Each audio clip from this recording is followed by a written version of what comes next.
a 3D printed inner mold, a bottom ring, and some outer molds. Hi, I'm Kent. I'm going to talk about my ShapeCast mold system.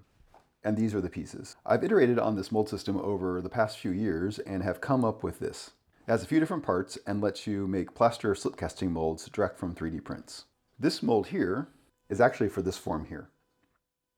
I was in Asia last year and visited a museum. It's always fun to go and see the old ceramics, and I wanted to do a prototype inspired by that. And I came up with this. This is a small little teacup. This started life as a 2D profile. Basically, I drew the outer edge of the pot that I wanted, and this is exactly to scale. One of the things that ShapeCast does is it spits out a design proof. This is a to-scale version of the final pot. And the idea is that if you wanted to, you can print this out and get a sense of if you like it or not. I found that designing in the computer and then having a physical artifact can be different. So that's one of the reasons I have these proofs. So I drew this up and ShapeCast did its thing. And it created all these pieces. Actually, it created a few more than these. So the first one, and the one that's probably most salient, is this one. This is the inner mold. And you'll notice that it's bigger, and that's to account for clay shrinkage. This is a fully fired pot, and this is its associated mold. And if I take this and put it down inside, it actually gets swallowed. My clay shrinkage is 13%, and while that doesn't seem like a ton, it's actually quite noticeable. So it's definitely something you want to take into account if you care about the size of your finished pieces. So if I were to just take this form here and then make a mold out of that, the final pot would be even smaller. Maybe that's what you want, but in general, I want to account for clay shrinkage. So ShapeCast takes my clay shrinkage, it automatically scales it up. So it gives me this. The other thing it does is it adds a slip well, this area here. So if we go back to a finished plaster mold, this line here is going to be the rim of the pot, and everything above that is extra space. And that is so we can fill it with slip and have it above the rim. If we only filled to the rim of the pot, as the water from the slip was absorbed, the level would fall, and that would give us a funky rim. It also has this nice shelf here, this gallery, that we can trim against. And that's what this feature is here, only of course we're looking at this upside down. One of the other things I'll note is that you want to print this upside down relative to the pot orientation. So our pot's like this, we want to print this way. And that's because when we're 3D printing, we want this outside surface to transfer into the plaster, and it's the one that is most critical. So if we need to print with supports, and this part does need to be printed with supports, all of those are on the inside. Basically, they're in an area where it doesn't really matter if you don't fully clean them up. So you want to print this way. So if you wanted to, you could actually take this and go ahead and run with it. Basically, you could build some cottle boards around it, pour in your plaster, guess how much you need, and then demold it. However, I got tired of dealing with cottle boards, so I built the rest of the mold system as well. So these two here basically replace the cottle boards that you would normally use. They fit together like that, only we have a hole in the bottom, so we need this inner ring as well. One of the things the ShapeCast mold does is it tries to give you a relatively consistent thickness of plaster around your mold, but no more than what you need. So for instance, you could take a tube and put around this, but then you'd wind up with a ton of plaster up here on the outside edge. It's really not doing any good. It just makes the molds heavier and take more plaster, more cumbersome, things like that. So ShapeCast, when it creates all the models, is kind of mirroring the outside edge of your pot, only accounting for the slip well. The other thing ShapeCast tries to do is tries to keep this outer wall mostly upright. So usually you can print this without supports. That just makes it print faster, and you can print it on lower resolution because we don't really care about the quality so much. This is the outside of the plaster. You want it decent, but it doesn't need to be great. And then there's the bottom ring that connects everything together. You'll notice there are these ridges here, these concentric lines. There are grooves in the mating piece here for the inner mold. So that fits on and it all self-align. There's a tiny little bit of wiggle room depending on your print tolerances, but it should fit down there pretty snug. For these ridges here, there's corresponding grooves in the outer molds, like that. But we also have these flanges that we can use to connect the outer molds together. The idea behind the ridges and grooves is that we want to give the plaster a longer path to try and get out. Basically, it has to go up and down through these valleys. That's opposed to if the pieces were just flat and the plaster would have more of a straight shot for getting out. So there are these flanges here. These will wind up getting binder clips to be secured together. The outer mold and the bottom ring, again, binder clips will go along here. And then we can also put binder clips in here. So you'll notice there's a small little gap right here. And that's so we can actually fit the binder clip in there and clip against this. So when you get a ShapeCast mold, you'll get these pieces. You get the proof, which you can print out if you want. You'll get the inner mold, the bottom ring, and the outer molds. These pieces actually have a few options. The inner ring will come as one piece, as I have printed out here. It will come in halves, so basically split in half, or in quarters. And the idea with the ring is that basically you want the biggest piece you can put on your printer. It just needs to be solid, and it's going to use to connect everything together. However, because of the clay shrinkage and accounting for that, as well as giving space for the slip well and the plaster, things get pretty big pretty quickly. And while 3D printers have gotten bigger, the smaller ones tend to be cheaper and the bigger ones tend to be more expensive. And it would be nice to print molds for reasonable sized pots on most printers. Those are the options for the ring: one piece, halves, and quarters. For the outer mold, there is no one piece. There are halves and there are quarters. And the reason there's no one piece is eventually we're going to have plaster in here, and we need to get the plaster out of the 3D print. If this was one piece, trying to slide this off of the plaster is really, really difficult. I did some very early tests even with just one side open, and it's hard. So in designing the mold system, it's not only about creating the cavity for our pot, we also need to design it so that we can demold the plaster. So a lot of the considerations in the mold system are also about that. And just as an example, here's another prototype I'm working on. This one's not quite ready yet. However, this is an example of having 4 pieces around the outside. Basically in halves, it wouldn't fit on my printer. And sometimes it's advantageous to do it in quarters anyway, just because they're easier to remove. And going back to our finished mold, we'll get a seam line right there, but again, this is the outside of the plaster, so as long as it's nice to handle, and these are, not a big deal. You can get your 3D models, print it yourself, or order a print, and you wind up with these. The other thing ShapeCast does is it spits out a README. This has some numbers about our pot and our mold, as well as some instructions. Basically, it's giving you the volume of the pot. So this one's basically about 2 ounces, and that's using a given clay shrinkage. It will tell you how much plaster we'll need. Basically, we need to fill up this cavity here with plaster, and trying to guess how much plaster's in there is really hard, but because ShapeCast has a 3D model, it can calculate it exactly.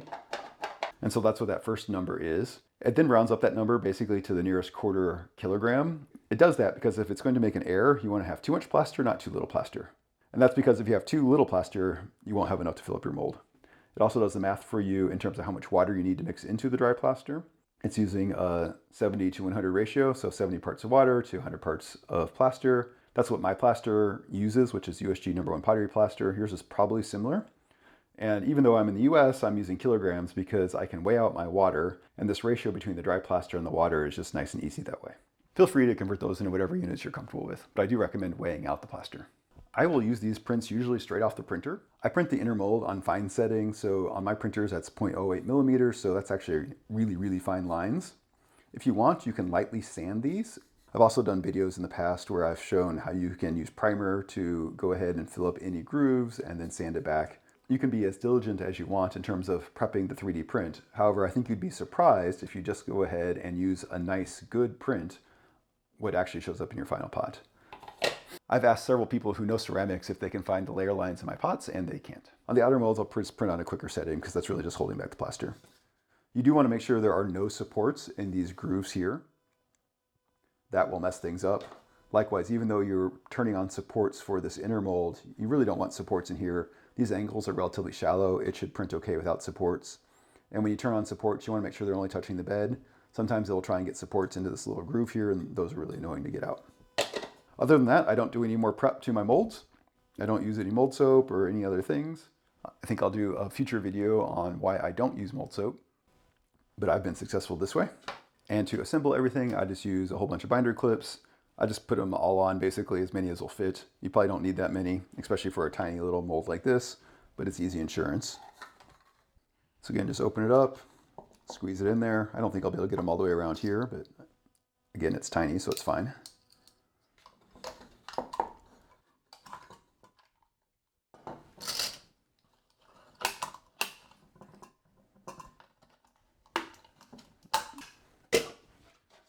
And then the outer mold.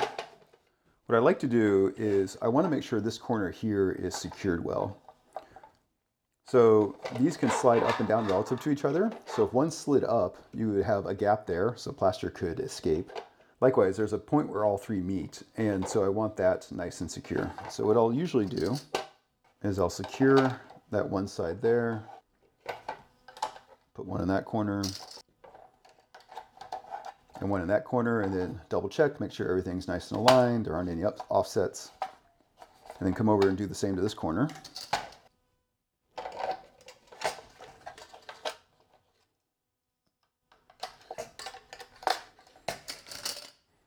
And then basically fill in the rest of the spots.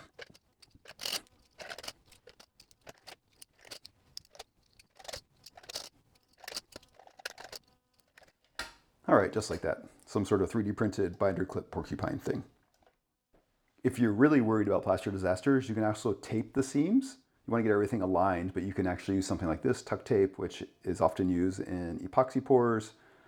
It's very sticky and water resistant, so you could tape your seams. I have not found it necessary. I think if your print is on the marginal side, or if you're having challenges getting everything lined up, it's also cheap insurance. All right, now we're all set up and we can get ready for plaster. My bench did a wardrobe change. I just have these old boards I put down, and that's not because my molds leak, it's because I am really good at spilling plaster. I'm not gonna go into too much details of the plaster recipe here. If you're interested, leave a comment and I can make another video about that.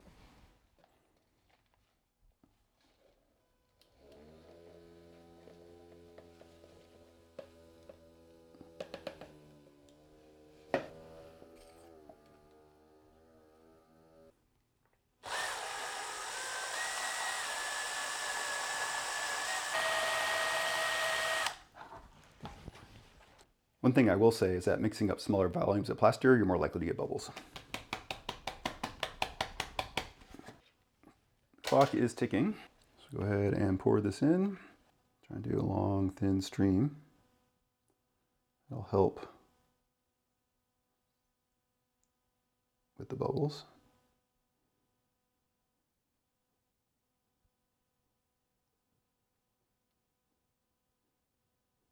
The other thing I like to do is take a brush and just dab around, get any of the air bubbles to try and release that are stuck to the surface. This one I can get all the way down. If you have a fancy vibrating table, go ahead and use it. I do, but most of you don't, so I don't use it. And I manage to spill on the outside, always. All right, go ahead and let that cure. Takes about 40-ish, 45 minutes. We can then demold the plaster, which is one of the places the mold system shines. Plaster's all set. Demolding is pretty straightforward. Basically remove all the binder clips.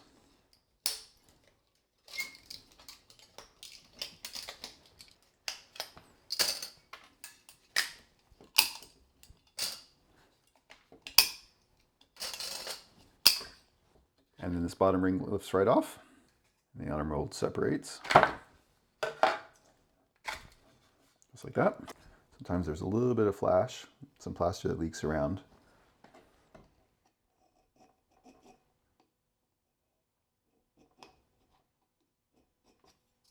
Quick swipe with the putty knife. The plaster seam on the outside. And then there's often a meniscus if you don't fill it all the way to the very top. All right, and now the next part is getting out the inner mold. So I keep this in my freezer. This is isopropyl alcohol and water. You want at least 50% alcohol. The idea is that this will stay liquid at freezer temperatures, so it's really cold.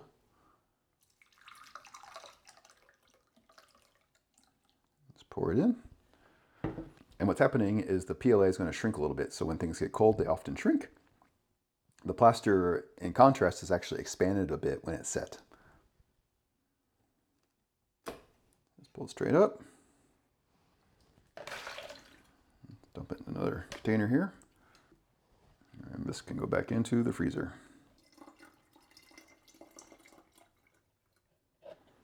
So now all the plaster stuff can go away.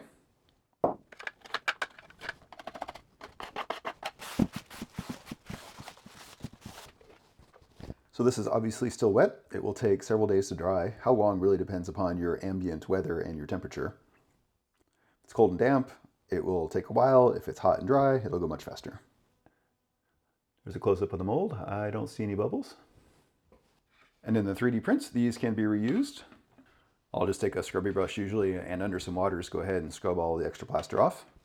I've got people that have made, a dozen plus plaster molds kind of one at a time, scaling up for production. So these really are pretty durable. I don't see any particular reason why they would wear out. So there we go, going from idea to design proof to mold parts to plaster mold. Go ahead and try ShapeCast out yourself and make your own molds. And if you have any questions or comments, let me know. Thanks.